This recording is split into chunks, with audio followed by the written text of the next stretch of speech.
Welcome to our channel learn and grow. आज का जो हमारा टॉपिक है वो है atomic properties of group 16 elements, जो कि ऑक्सीजन की फैमिली है। ये है हमारे पास ग्रुप 16। इसमें फर्स्ट है ऑक्सीजन, सेकंड नंबर पे आता है हमारे पास सल्फर, थर्ड पे सेलेनियम, फोर्थ पे टिलेनियम और फिफ्थ पे पोलोनियम। ये है। अब देखिए, सबसे पहली प्रॉपर्टी है इनकी एटॉमिक और आयनिक रेडियस। अगर हम बात कर रहे हैं ग्रुप 16 की, तो ग्रुप 16 की एटॉमिक और आयनिक रेडियस जो होती है वो स्मॉल होती है। किसके कंपैरिजन में? As compare to group 15। ऐसा क्यों? अगर हम दोनों ग्रुप की बात करें, ग्रुप 15 से ग्रुप 16, तो ग्रुप 15 में क्या आ रहा है? नाइट्रोजन आ रहा है। ऑक्सीजन से पहले नाइट्रोजन आता है ग्रुप 15 में, जिसका एटॉमिक नंबर होता है 7। तो ग्रुप 16 में ये क्या है? सबसे पहला ऑक्सीजन। तो ऑक्सीजन जिसका एटॉमिक नंबर है 8। इसकी कॉन्फ़िगरेशन है हमारे पास 2 और 5, और इसकी कॉन्फ़िगरेशन है 2 और 6। अगर हम इन दोनों का स्ट्रक्चर देखें तो सेंटर में होते हैं दोनों के न्यूक्लियस। इसके नाइट्रोजन में जो आउटर शेल होती है, इसमें इनर शेल में 2 इलेक्ट्रॉन्स होते हैं। एक ये वाला इलेक्ट्रॉन होगा, एक ये वाला इलेक्ट्रॉन होगा। और जो इसकी आउटर शेल होती है, इसमें ये वाली जो आउटर शेल होती है, इसमें कितने 5 इलेक्ट्रॉन्स होंगे, यानी कि 1 2 3 4 और 5 इलेक्ट्रॉन्स होते हैं। लेकिन ऑक्सीजन में क्या होता है कि इसमें क्या हो, 2 इलेक्ट्रॉन तो इसकी इनर शेल में होते हैं, और जिसकी आउटर शेल होती है ना, नाइट्रोजन में कितने थे? 5 थे। ठीक है, सेम शेल में 5 थे। लेकिन ऑक्सीजन की तरफ जब नाइट्रोजन से जब ऑक्सीजन की तरफ बढ़ते हैं तो 1 इलेक्ट्रॉन भी बढ़ जाता है, यानी 5 से आउटर मोस्ट शेल में 6 इलेक्ट्रॉन आ जाते हैं।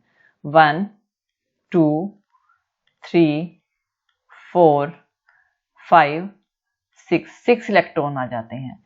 और ऐसा होने की वजह से ये सर्कल जो थोड़ा बड़ा बना हुआ है, ये जो थोड़ा बड़ा बन गया है, लेकिन जो है इसकी जो एटॉमिक रेडियस होती है ना, वो स्मॉल हो जाती है। अगर मैं इसे फिर से ड्रॉ करती हूँ तो ये कुछ इस फॉर्म में बनेगा।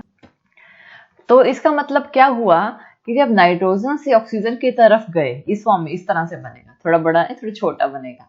जब नाइट्रोजन से ऑक्सीजन की तरफ गए तो उस कंडीशन में क्या हुआ कि सेम शेल रही। शेल क्या रही? सेम रही, लेकिन सेम शेल में एक एक्स्ट्रा इलेक्ट्रॉन ऐड हो गया नाइट्रोजन से ऑक्सीजन की तरफ जाते वक्त। इसमें अगर हम नाइट्रोजन से ऑक्सीजन की तरफ मूव करते हैं तो जो सेंटर न्यूक्लियस होता है, इसका जो चार्ज होता है वो भी बढ़ जाता है, जिसकी वजह से जो इलेक्ट्रॉन्स है और ज्यादा अट्रैक्ट हो जाते हैं सेंटर की तरफ। ये क्या हो जाएंगे? सेंटर की तरफ और ज्यादा सारे इलेक्ट्रॉन्स अट्रैक्ट हो जाएंगे, क्योंकि चार्ज भी बढ़ेगा और एक सेम शेल में एक्स्ट्रा इलेक्ट्रॉन भी आया, जिसकी वजह से क्या होता है? एटॉमिक रेडियस जो होती है वो स्मॉल हो जाती है और आयनिक रेडियस भी स्मॉल होती है। लेकिन जैसे जैसे हम अप टू डाउन मूव करते हैं, पहले तो हम ग्रुप 15 से 16 यानी कि लेफ्ट टू राइट की बात कर रहे हैं, लेकिन अगर हम ऑक्सीजन से पोलोनियम तक अप टू डाउन मूव करते हैं तो रेडियस इंक्रीज करती है। इंक्रीज को करती है क्योंकि अगर ऑक्सीजन सल्फर की तरफ जाते हैं तो नई शेल एंटर हो जाती है, सल्फर से सेलेनियम की तरफ जाते हैं तो नई शेल एंटर होती है, सेलेनियम से हमारे पास टिलेनियम की तरफ जाते हैं तो नई शेल, यानी नई नई शेल एंटर होती रहती हैं, जिसकी वजह से एटॉमिक और आयनिक रेडियस, अगर हम अप टू डाउन जाएंगे, अप टू डाउन ग्रुप में, तो एटॉमिक रेडियस और आयनिक रेडियस वो क्या होगी? इंक्रीज करेंगी। क्यों इंक्रीज करेगी? जैसे हम अप टू डाउन जाएंगे तो नंबर ऑफ शेल्स जो हैं वो एंटर करती रहती हैं, और इस वजह से रेडियस जो है वो इंक्रीज हो जाती है। तो ये थी हमारे पास फर्स्ट प्रॉपर्टी एटॉमिक और आयनिक रेडियस की। नेक्स्ट हम चलते हैं आयनाइजेशन एंथैल्पी पे। देखिए, अगर हम बात करते हैं नेक्स्ट एटॉमिक प्रॉपर्टी की, जो है आयनाइजेशन एंथैल्पी, जिसको हम del IH से रिप्रेजेंट करते हैं। तो अगर फर्स्ट आयनाइजेशन एंथैल्पी क्या होती है, यानी कि जो पहली आयनाइजेशन एंथैल्पी कि एक इलेक्ट्रॉन को किसी भी एलिमेंट के एटम के उसके आउटर मोस्ट शेल में से एक इलेक्ट्रॉन को निकालने में जितनी एनर्जी देनी पड़ती है वो होती है आयनाइजेशन एंथैल्पी। अगर हम ग्रुप 16 की बात करते हैं तो ग्रुप 16 के जो एलिमेंट्स होते हैं उसकी फर्स्ट आयनाइजेशन एंथैल्पी जो होती है वो बहुत ज्यादा लो होती है। फर्स्ट आयनाइजेशन, ये 1 इसलिए है कि फर्स्ट आयनाइजेशन एंथैल्पी जो होती है वो बहुत ही ज्यादा लो होती है। लेकिन अगर हम बात करते हैं ग्रुप 16 के ही सेकंड आयनाइजेशन एंथैल्पी की, वो बहुत ज्यादा एक्सट्रीमली हाई हो जाती है। ऐसा क्यों होता है? देखिए, इसको हम समझते हैं एक पर्टिकुलर फॉर्म में, वही फॉर्मेशन ले रहे हैं नाइट्रोजन और ऑक्सीजन की। ये है हमारे पास ग्रुप 15, ये है हमारे पास ग्रुप 16। नाइट्रोजन जिसका एटॉमिक नंबर होता है Z से रिप्रेजेंट किया है जो होता है 7, और ऑक्सीजन का एटॉमिक नंबर है 8। ये देखिए, और नाइट्रोजन का आप अपने पीरियोडिक टेबल में देखिएगा। अगर हम इनकी इलेक्ट्रॉनिक कॉन्फ़िगरेशन लिखते हैं तो नाइट्रोजन की होती है 1s2, 2s2, 2px, यानी px में 3 ऑर्बिटल होते हैं जो सब शेल्स जो होती हैं, 1 y में भी 1 और z में भी 1, तीनों में 1 इलेक्ट्रॉन होता है। जबकि ऑक्सीजन का एटॉमिक नंबर 8 होता है। तो यहाँ पे 2, 4, 5, 6, 7 पूरे हैं, ऑक्सीजन का 8 है, 2, 4, x में 2 हो जाते हैं क्योंकि एक शेल में सिर्फ 2 इलेक्ट्रॉन रहते हैं। तो 2, 4, 6, 7, 8 इस तरह से पूरे होते हैं। अब इन दोनों में कंडीशन क्या है? नाइट्रोजन के केस में आप देखिए P में कितने हैं? P में 3 इलेक्ट्रॉन्स है, 1, 2, 3, यानी कि ये क्या है? हाफ फील्ड है। हाफ फील्ड है, जो ऑर्बिटल है वो हाफ फील्ड है, यानी 6 होने चाहिए और 3 है। हाफ फील्ड का मतलब कि ये ज्यादा सिमेट्रिकल है और ज्यादा स्टेबल भी है, ज्यादा सिमेट्रिकल भी है और ज्यादा स्टेबल भी है। लेकिन ऑक्सीजन के पास P में कितने हैं? 4 हैं, 2, 3, 4। इसका मतलब है कि ये लेस सिमेट्रिक है। लेस सिमेट्रिक क्यों है? क्योंकि अभी ना तो फुल स्टेबल है ना ये हाफ स्टेबल है। इसमें x में 2 है, y में 1 है और z में भी 1 है। ना तो ये हाफ स्टेबल रही ना ये फुल स्टेबल रही, इसी वजह से ये लेस सिमेट्रिक है, एक एक्स्ट्रा इलेक्ट्रॉन होने की वजह से, और लेस स्टेबल भी है, कम स्टेबल भी है। अगर दोनों की कॉन्फ़िगरेशन देखें तो ग्रुप 15 में नाइट्रोजन की, ये नाइट्रोजन की कॉन्फ़िगरेशन है, सेम कॉन्फ़िगरेशन हमने यहाँ लिखी है। अगर नाइट्रोजन का एक इलेक्ट्रॉन उसकी आउटर मोस्ट शेल में से निकालना है, मतलब कि px में 1 है, py में 1 है, 2pz में 1 है, अगर z में से एक इलेक्ट्रॉन निकालना है तो इसकी जो फर्स्ट आयनाइजेशन एंथैल्पी होगी वो होगी 1402 किलो जाउल पर मोल की। ठीक है, ये होगी, यानी 1402 किलो जाउल पर मोल की। अगर हम इसको नाइट्रोजन को इतनी एनर्जी देंगे तो फर्स्ट आयनाइजेशन एंथैल्पी क्रिएट होगी, तो इसका Z में से एक इलेक्ट्रॉन निकल जाएगा, यानी हमें ज्यादा एनर्जी देनी पड़ेगी। लेकिन अगर इसमें से दूसरा इलेक्ट्रॉन निकालना है, यानी कि अगर इसी में से अगर आपने Y में से भी एक और इलेक्ट्रॉन निकालना है, तो इसकी जो सेकेंड आयनाइजेशन एंथैल्पी होगी वो क्या होगी? वो होगी 2856 किलो जाउल पर मोल, ये रहेगी। अब देखिए यहाँ पे क्या हुआ, ये जो थी फिलहाल जब ये इस कंडीशन में है तो ये मोर स्टेबल है, यानी कि मोर स्टेबल और मोर सिमेट्रिकल है। यहाँ पे इस कंडीशन में ये फर्स्ट कंडीशन है जिसमें ये मोर स्टेबल है और मोर सिमेट्रिकल है क्योंकि ये हाफ फील्ड है। लेकिन जब एक इलेक्ट्रॉन निकल जाता है ना तो इसमें के पास P में 2 इलेक्ट्रॉन रह जाते हैं, तो ये लेस सिमेट्रिकल हो जाता है, लेस स्टेबल हो जाता है। तो इसमें क्या है कि इसमें थोड़ी और ज्यादा एनर्जी जब देते हैं तो इजिली सेकंड इलेक्ट्रॉन यानी वाई शेल में से भी एक इलेक्ट्रॉन निकल जाता है। लेकिन अगर हम बात कर रहे हैं ऑक्सीजन के केस में, ये ऑक्सीजन की कॉन्फ़िगरेशन है, ये वाली कॉन्फ़िगरेशन हमने ऑक्सीजन की सेम यही कॉन्फ़िगरेशन है। तो इसकी फर्स्ट आयनाइजेशन एंथैल्पी क्या है? फर्स्ट आयनाइजेशन एंथैल्पी जो है इसकी बहुत कम होती है। ये बहुत कम क्यों है? क्योंकि लेस स्टेबल है और लेस सिमेट्रिकल है।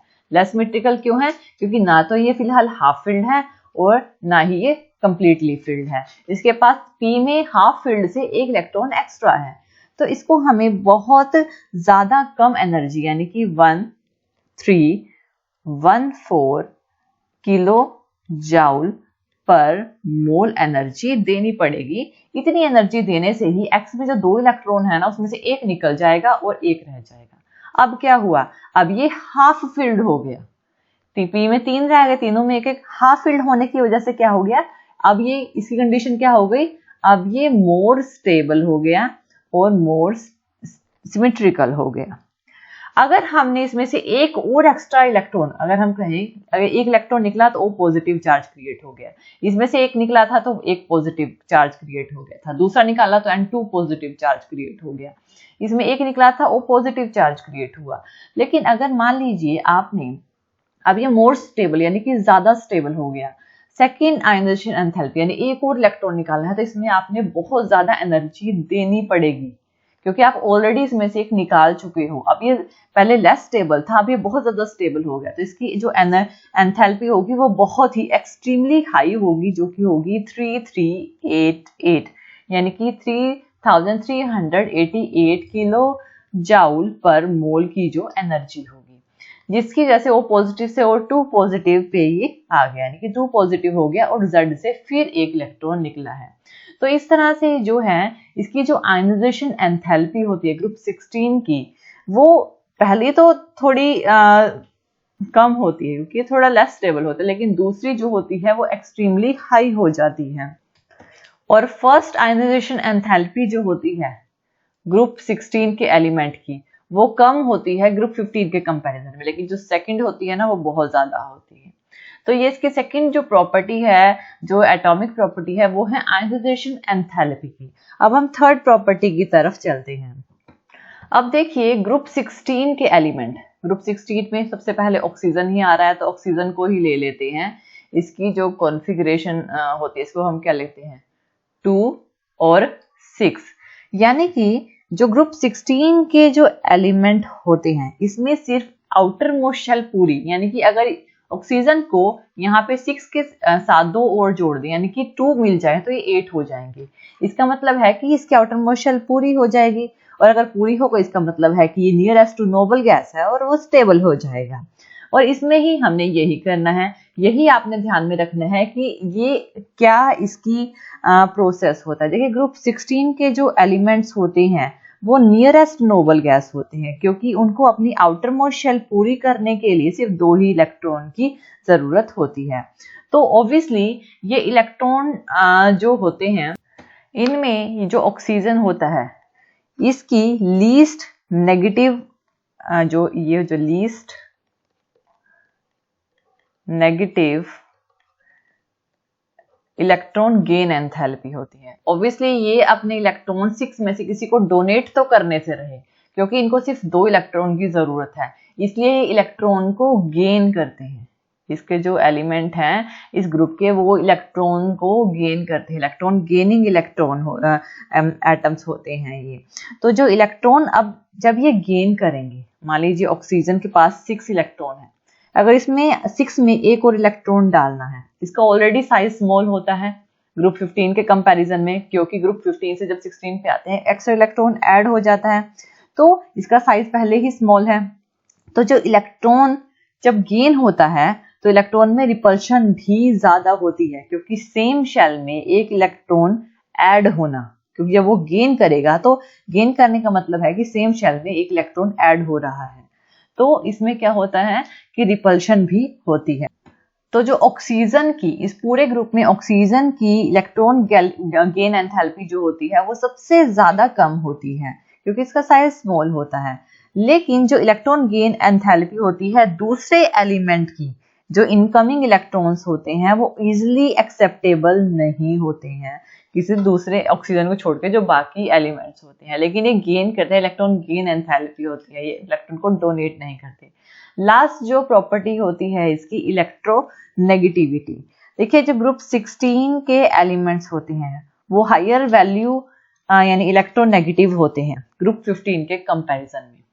ये क्या होते हैं, हाई इलेक्ट्रोनेगेटिव, किसके कंपैरिजन में, ग्रुप नंबर 15 के कंपैरिजन में। अगर इलेक्ट्रोनेगेटिविटी की बात चल रही है तो ऑक्सीजन जो है, oxygen second most electronegative element है, यानी सारे प्रोटॉन जितने भी एलिमेंट्स हैं उसमें सेकंड मोस्ट इलेक्ट्रोनेगेटिव एलिमेंट है, जिसकी इलेक्ट्रोनेगेटिविटी है 3.5 की। सबसे पहले जो फर्स्ट नंबर पे आता है वो आता है फ्लोरीन, जो कि एक हेलोजन है। इसकी इलेक्ट्रोनेगेटिविटी होती है 4, इसकी इलेक्ट्रोनेगेटिविटी होती है फ्लोरीन की 4.0 की। तो ये तो हमारी इलेक्ट्रोनेगेटिविटी हो गई। अब इसमें इलेक्ट्रोनेगेटिविटी किसकी वजह से हो रही है? इसमें जो इलेक्ट्रोनेगेटिविटी है ऑक्सीजन की, स्मॉल एटॉमिक साइज होने की वजह से जो ग्रुप 16 के एलिमेंट्स हैं उनका साइज जो होता है वो स्मॉल होता है ग्रुप 15 के कंपैरिजन में, और इन्हें 2 इलेक्ट्रॉन्स की नीड होती है अपनी आउटर मोस्ट शेल को पूरा करने के लिए और स्टेबिलिटी को अटेन करने के लिए। तो ये होती हैं हमारे एटॉमिक प्रॉपर्टीज ऑफ ग्रुप 16 जो कि ऑक्सीजन फैमिली की हैं। तो थैंक यू वीडियो देखने के लिए। और ज़्यादा अपडेटिंग वीडियोस के लिए आप हमारे चैनल लर्न एंड ग्रो पे हमें सब्सक्राइब कर सकते हैं। Thank you.